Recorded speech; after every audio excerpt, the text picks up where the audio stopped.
प्रश्न दिलेला आपल्याला सिम्प्लिफाय द सड काय दिलेला अंडर रूट मध्ये 50 म्हणजे आपला जो 50 आहे 50 तर त्याचं काय करायचं आपल्याला सिम्प्लिफाय करायचं सेम आपण काय करून घेणार त्याचे फॅक्टर काढून घेणार 50 चे 50 ला कशाने भाग जाणार 2 ने पण जाणार आणि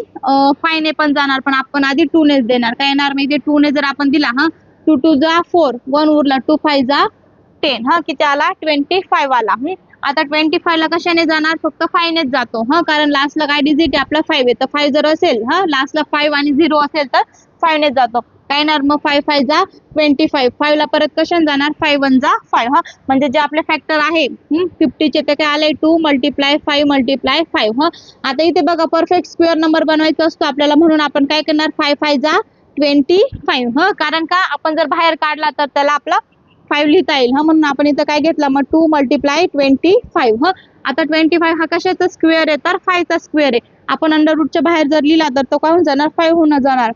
आणि जो अंडर रूट मध्ये तो 2 जसाच तसा राहून जाणार म्हणजे आपले रूट 50 जे आहे त्याचे फॅक्टर काय आलेले 5 अंडर रूट 2 हे आलेले आहे